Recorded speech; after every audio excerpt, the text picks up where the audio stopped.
Congratulations obviously on the performance. I hadn't appreciated that's your first start in 3 years, is that right? Yeah, I think just over 3 years to be fair. But no, I'm really happy to get my first start, like you said.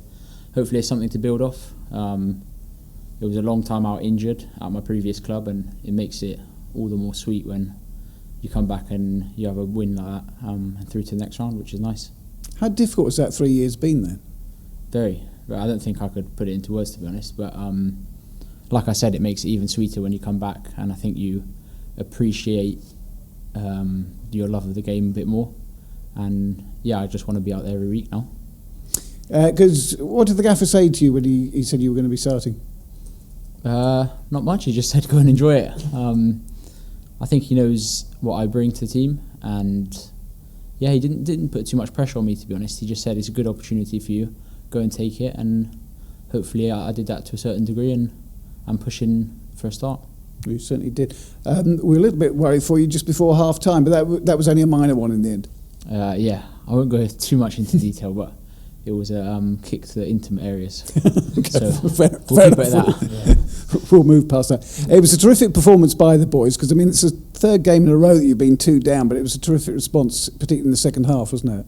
Yeah, to be honest, I think we came in at half time and the manager put it perfectly. We'd been perfect in between the boxes, but just that both boxes, I think we could have been way better. And it is hard when you dominate a game that much, but take the first blow is really hard. But we mentioned to each other, just keep going, and eventually we will break them down, and that did happen. And yeah, I'm really proud of the boys, to be fair, because we showed a lot of character in that second half to come back and score 3 goals. Yeah, I mean, it's a big, difficult start. Particularly difficult in a way for Brendan Wiradoo. You must have been delighted to see him on the score sheet, and at such an important time as well. Yeah, definitely. Like I said, if you keep putting that pressure on teams, eventually something will give. And I'm really happy for him, because he deserves it. He's had a relatively difficult start, but he's really shown good character in training all over the place. Just to puff out his chest and keep going. And he's got immense character. A delicious cross from you for Owen for the equaliser. Yeah, I've tried to do it as much as I can. We didn't. Again, I talked to him at half time about maybe doing it a bit earlier, because there was a few that I looked up and I hesitated a little bit and cut back. So I mentioned to him, as soon as I take that first touch, get across the goal, and he did that, and it was a perfect goal for us. And you must be pushing hard now for a start at Lincoln on Saturday. I hope so. It's the manager's decision at the end of the day, but all I can do is every time I go on the pitch, give it my all and show my quality. And like I said, hopefully that will put a bit of pressure on the manager, but he makes the decision at the end of the day, so we'll see. And what is your preferred playing position? I'll lay it out to you. So I came through the academy playing as an attacking midfielder / right winger. I think I made my debut actually in centre midfield. Then we had an injury at left wing back, so I ended up playing there for 3-4 games. Then eventually that left wing back came back in, and I played centre mid for the other, or number 10 for the other, I think it was 8-9 games. So I'd like to say I can play a few different positions, but I think attacking is my strength, if I'm totally honest with you. But like I said, whenever I go on the pitch, wherever the manager plays me, I'll give 100%. Brilliant. Thank you for that. Well played. Thank you. Well, we saw the manager the other day, Aiman. He said that he thought your versatility was a strength, and he said, I'm sure you'd like to nail down a spot, but he does see it as a strength. That left back position is up for grabs, though, isn't it? You must have been going into that game thinking, if I have a good game tonight, this could put me in a good position for the games up ahead. Yeah, definitely. I think it's a bit closed mind to just think it's left back as well, because how we play, I got a lot of attacking. I got a lot of attacking opportunities, so that really worked well. So yeah, it's almost a bit about 3 different positions when we got the ball, because I can come in, I can go outside, a bit more attacking. But yeah, it's ultimately it's about getting me in the areas where I can show my qualities, and that's hopefully what I did, and hopefully what I'll keep doing, whether that's left back or left wing or anywhere on the pitch. Everyone's gone away with smiles tonight. That was the most important thing, wasn't it? You know, getting that first win of the season and giving players, staff, fans all a big boost? Yeah, I think it takes a bit of pressure off the lads, to be honest, because we've been working really hard, and when you don't see those results come into fruition, it's hard. But ultimately what we've got to keep doing is sticking to our principles, and refining how we play a little bit in reducing the mistakes. I think that's the big thing, but sticking, like I said, to our principles and driving forward, and hopefully over the weeks that will pay off for us. Many congratulations on your first start. Thank you very much. We were just chatting to Tom before, and he said, I think it was 2 ACLs, wasn't it, and a hamstring surgery. And I just wonder, was there ever any point where kind of, you've been sat there on Netflix or whatever and just kind of sat there, I'm not saying moping, but wanting to train or wanting to play, where you thought, maybe I need to think of something else to do? Was there ever a real low point like that? Oh, there was plenty of low points, but I would like to think I ultimately never thought like that. I think my thought process was, one day I'm going to be back and it's going to be worth it. Listen, there's days where you don't have a good day, you see the lads going out to train, maybe don't get a result on the weekend, and you're frustrated wanting to play. But yeah, like I said, my thing was always trying to work hard to be in a better place than the day before. And yeah, those 3 years were really tough for me, but as I've said before, it makes it so much sweeter when you come back, and I think you really appreciate just having time out on the pitch and really enjoying it. And you obviously have this opportunity here at Argyle. How grateful are you that they, I want to say, took a chance on you? You understand what we mean, but you see, when a player who's been out for 3 years, it probably looks like a chance. How did you feel when they came to you and said, we want you, we want to come to pre-season, look at you and actually in the end give you a deal?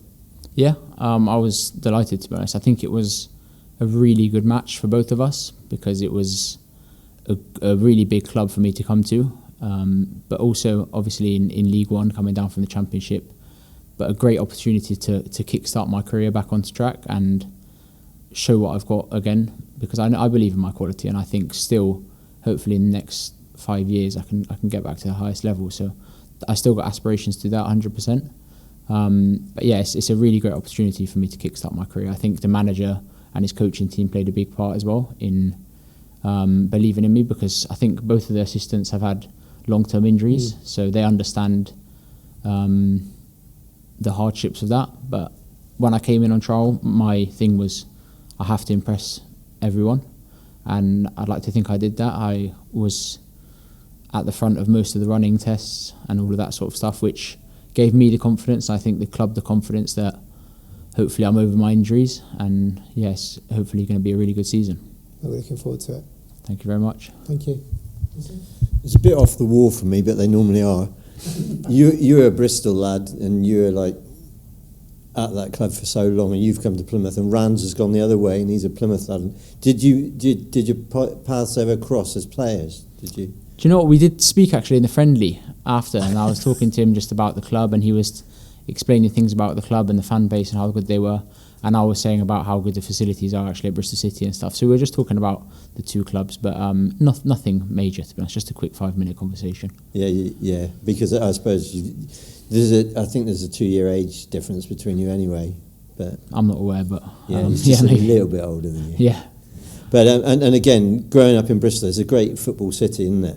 Yeah, I think we watched the game back on the weekend on the coach on the way back, their win against Sheffield United, and I think they played really well. So hopefully they go on to do good things, but hopefully we as Plymouth go on to do great things as well, and hopefully we can get back into the Championship. Tom, that was, I guess, in a way, the perfect birthday present for you. Absolutely, yeah. I thought we were fantastic tonight, apart from our box defending, which needs to improve.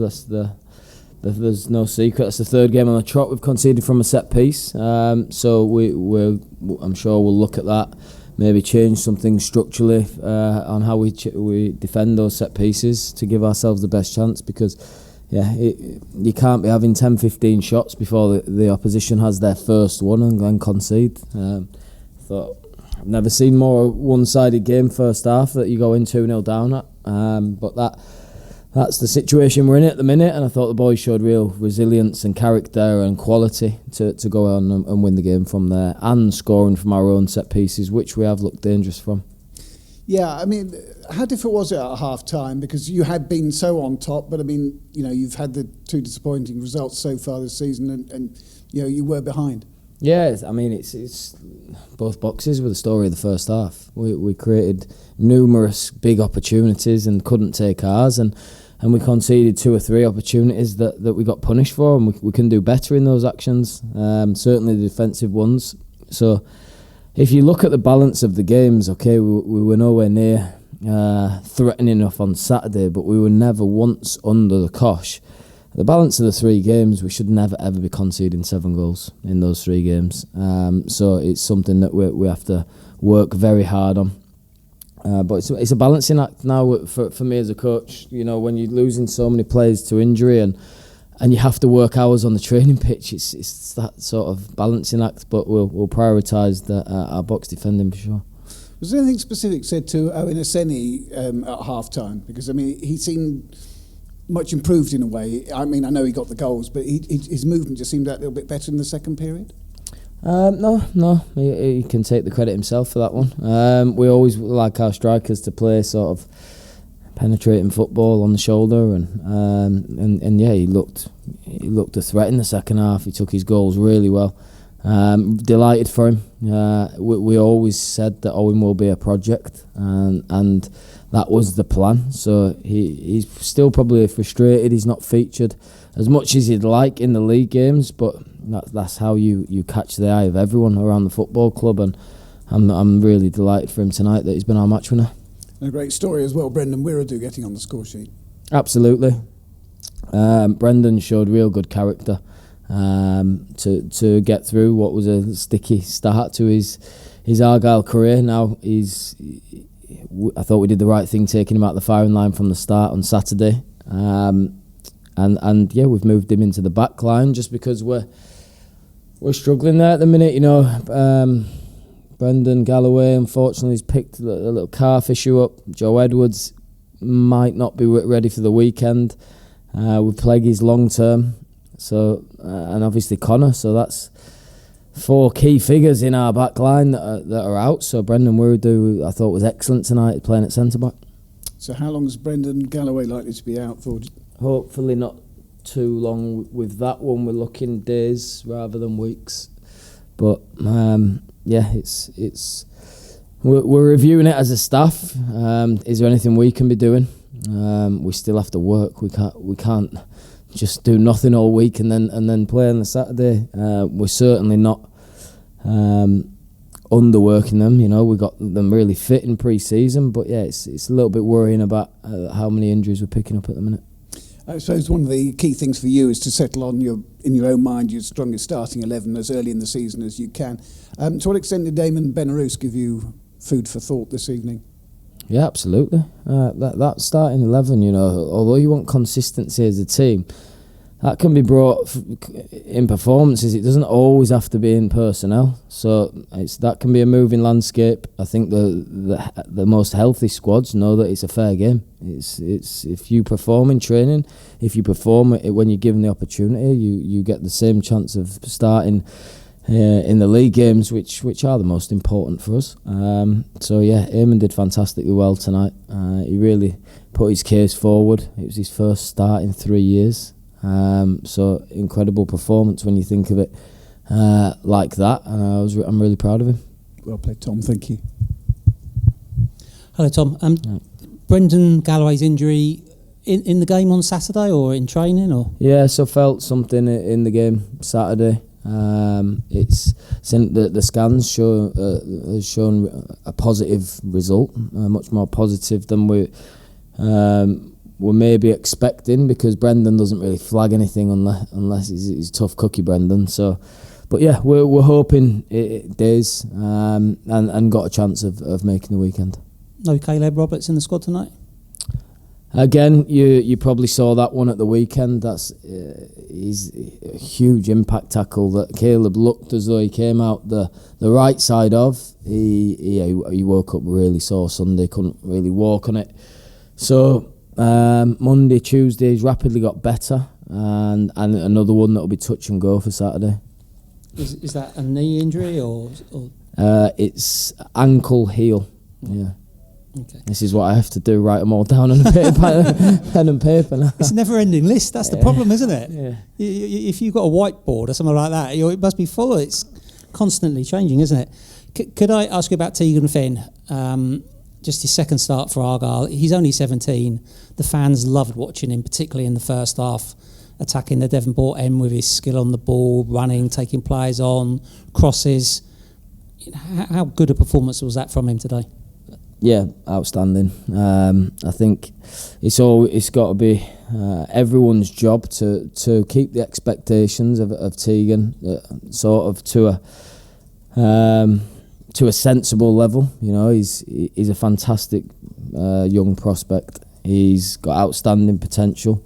He was brilliant tonight, excellent. We shouldn't be expecting him to play and score and have huge impact on every game, but also I think it's nice for our supporters to have someone like that to be excited about. I'm not going to put a lid on that. He's a hugely exciting young talent for this football club, and it's my job to develop him into a real top player. You could feel it, couldn't you? You know, once he got on the ball, the fans were excited. You could just sense it. He's got real class. He's got a great feel for the ball. He's silky smooth. He can beat a player. He's got great technique, so he doesn't have to beat the player, and he can cross it straight away. He's intelligent. You know, he does his out of possession work. For a young player. I've obviously seen a lot in Cat 1 Academy football, but he's a big potential.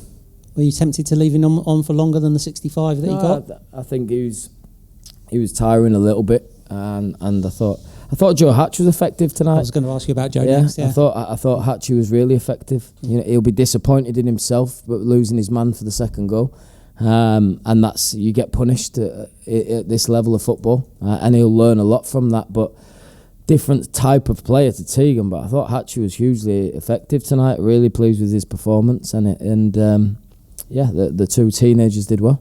He scored a lot of goals for the under-18s as a striker last season before he had a really bad injury. You played him in a slightly different position, although he did drift in, and he had that very early chance from a central position, didn't he? I mean, he's got a goal-scoring record. He's only 18, but you can't teach people to score goals sometimes, can you? No, he's been someone that we've seen. He's sort of a striker more than a winger, but he did the work tonight, and when you've got those instincts to have more goal scorers in the team who are used to scoring goals helps, and with Aiman Benerus there who likes to bomb on a real attacking profile, I thought it works well that sometimes Hatchie drifts in and makes sure Owen wasn't too isolated. Everyone will talk about how young QPR's team were tonight, but we had two teenagers playing ourselves. You know, we had Aiman Benerus, who's not started a game for 3 years. We weren't the most experienced outfit ourselves, so really pleased with how dominant we were tonight, and the two young lads did fantastic. A win is a win, and all the fans have gone home happy with smiling faces, and I'm sure it's the same for the players in the dressing room, isn't it? That must make a big difference. Yeah, I think we've seen we were all full of optimism and ahead of Barnsley, and 2 games later we had a horrible feeling in our stomach. But football clubs and football can change in 2 games. So that's stage 1 done tonight. If we go to Lincoln and win on Saturday, there'll be a much different feeling around here. It's a really important 3 weeks for us, we know, both on the field to pick up points, and off the field to make sure we do as well as we can in the market. I've saved this question until last because the team deserve the praise for winning the game tonight, but you've just touched on the transfer window. Any developments, any news you can tell the fans about signings? No, I mean, I can't. Things are developing. We're trying our best. I think that the 2 positions we're prioritising are still the priorities. You know, we're really trying to get a defender in for the weekend. I will always have the strategy of don't just bring someone in for the sake of it. We don't want someone in 2 to 4 weeks when we regain sort of Joe Edwards, Brendan Galloway, or whoever it is, and the player we've brought in is not better than the ones we've got in, or can't compete for the slot. So yeah, we want to make sure they're the right ones, but we know we really have to work hard to get them in, because we're super low on numbers, and that's the move. Thank you for your time. Happy birthday. Thank you. Pretty frustrating still with the transfer market, Tom? It's difficult. It is difficult. You know, we're going through obstacles that we weren't a few weeks ago, for geographical, financial. That is starting to be. You know, you can see the clubs who are prepared to lose money as football clubs, and they're taking risks by really having a go. So these challenges are, it's difficult. We have to get creative. We might have to look in the loan market, but these things do open up in the last couple of weeks, where players realise I've not got a chance here of playing, or Premier League loans come more available. Okay, managers have decided you can go out on loan. So things will start to open up. Now we are, I don't like this word, but we're desperate at the minute because of our injury list. So yeah, we're working hard to bring 2 bodies in as soon as possible, but they can't just be for the sake of it. So your message to the fans is stay patient with this being worked on. I know it's difficult, but I want them in as quick as they do it as well. But like I said, it's challenging, and we really are working hard to make sure, because tonight's been a really pleasing performance, but you can see on Saturday we need to improve, and we need to have more depth and in those key areas. Sorry, can I just go back to Benerus? Because having not started a game for 3 years, what sort of player have you picked up this summer? How have you found him, and what have you had to do to him to get him to that point where he can start and perform like that? He's really smart, he's really sharp in tight areas, and he's technically very good. His versatility is standout. He can play right wing, he can play right back, he can play left back, he can play central midfield. So when you have got such a thin squad, someone who can slot in anywhere and be really smart and intelligent and know exactly what's required in that position's really helpful. And I'm sure he'll want to try and nail down one position, and I thought he did. Presented a great case at left back tonight. Because he was really highly rated at Bristol City. I saw him starting the games there, and then obviously those horrible injuries. Have you had to sort of build him up confidence-wise or anything like that?